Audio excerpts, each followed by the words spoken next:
A Fort Worth, Texas police officer shot and killed a 28-year-old woman in her home, a Black woman, this weekend. And this all happened after her neighbor called the non-emergency number for a wellness check on her. It was supposed to be simple. Her name is Atatiana Jefferson. Again, she was only 28 years old. Fort Worth PD actually released body cam video of the shooting. And as you watch it, we're about to show you a piece of it. As you watch it, it's obviously going to be hard to watch for many, but I want you to remember that it's taken from the angle of the police officer. Put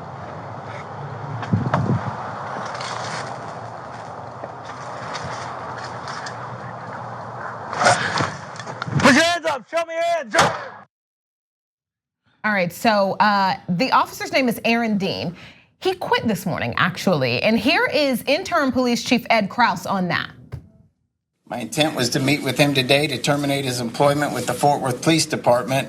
However, the officer tendered his resignation this morning before we met. Even though he no longer works for the city, we will continue the administrative investigation as if he did. The case will be completed and reviewed by the chain of command.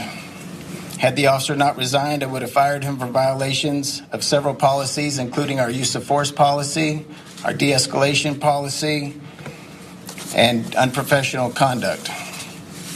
A statement to that effect will be placed within the investigation to serve as a written record of that determination. Additionally, the separation paperwork that is sent to the state licensing agency, the Texas Commission on Law Enforcement, will reflect that he was dishonorably discharged from employment with the Fort Worth Police Department. Despite his resignation, the officer still faces criminal charges from the major case investigation. Additionally, we have also presented a preliminary case to the FBI to review the officer's actions for possible civil rights violations. Listen, let me give you a little bit more from that interim police chief, Ed Kraus. He said that Dean, the officer, was set to be interviewed this morning, but he resigned before he answered questions and he has not been cooperative.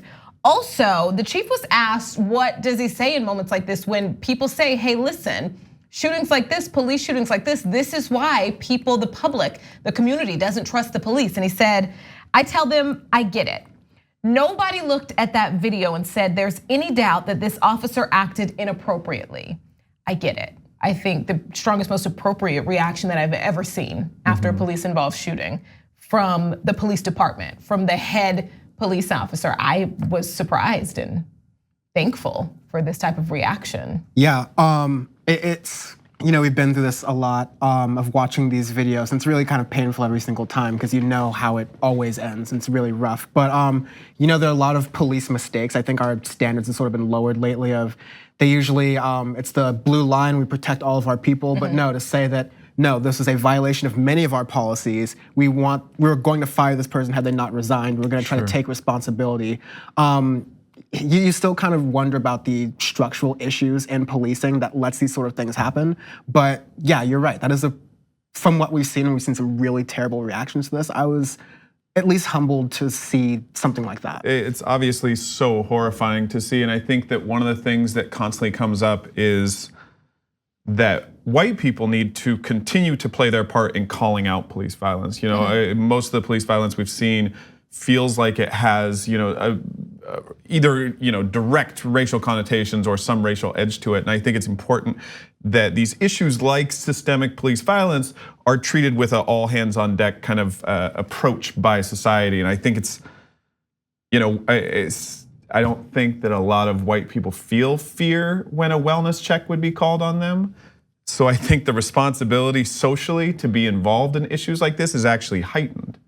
And we're not always seeing that in society. I think we need to be seeing that. Yeah, a lot of the reaction that I saw from this was, Black people cannot call the police. You cannot call the police when it's involving a Black person. Sure. And it's upsetting because this neighbor called the non-emergency number. The non-emergency number because and if I'm thinking, if I'm sitting at home and my neighbor across the street, it's dark outside and their front door is wide open. I don't know, if I was close with them, I would call them or text them or something. But if it was like an elderly person, I would be worried. I just want to double check, make sure everything's okay. But that it ended in this, that's a good reason to call a non-emergency number. It's a good reason because you want to make sure that your neighbor is okay because the door is open. Of course, the door was open because it was a cool day and they were just using the open space to cool the house and make it a reason. It's nice, exactly. Yeah. But it's horrible, and that is not how it should have been handled by the officer. Showing up, gun drawn, ready to go. Like I guess I just don't understand the process of any of this. Walking up to the house, seeing the door open and not announcing yourself through the door. It's almost like you want to sneak catch somebody. I'm gonna go around the back, check the perimeter and get them there. The door's wide open, announce yourself. Yeah. If they run away, if it's a bad guy and they run away, they run away. But like you can't just shoot people. It goes to the structural thing that like we're getting at, is that this is a wellness check issue. We're not really sure there's like a danger here, but we want to see if this person's okay. Right. We send the people with guns to check and see if people are okay, or like in these sort of issues. Like just how in when people are having like mental illness problems or like a sign of distress, we send cops with guns to handle a person who's like mentally unstable, rather than wellness officers to do that sort of thing. So it goes to the structural issue if we keep sending people. It's like solving every problem. When you have a hammer, every problem looks like a nail. There was an 8-year-old little boy in the house as well at the same time. It was her 8-year-old nephew. I think they'd been playing video games together, hanging out. His mother spoke to Dallas Morning News reporters saying that he watched his aunt fall to the ground after she was shot. And she spoke a little about how he's been strong for her and it's been the opposite, like she's trying to be that person. But it's just kids are resilient and awesome, but she did say he's gonna begin therapy this week. And my heart just goes out to that entire family in this tragic moment that this man who made the wellness check and feels responsible. Like you are not responsible. Right. That you did nothing wrong. You were trying to care for a neighbor, and the idea that he's internalized that is horrifying.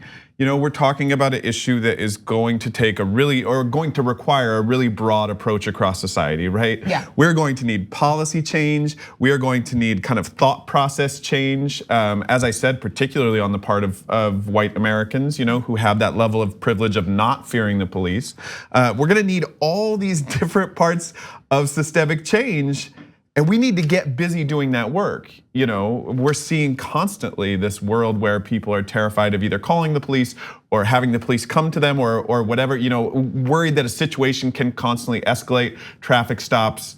There were people outside of their home, outside of their sister's home this week who were arrested for loitering, which is against the law to loiter. I mean, there's no law against loitering at your own house. Right. And so it's, we're really going to have to approach these things in a thorough way.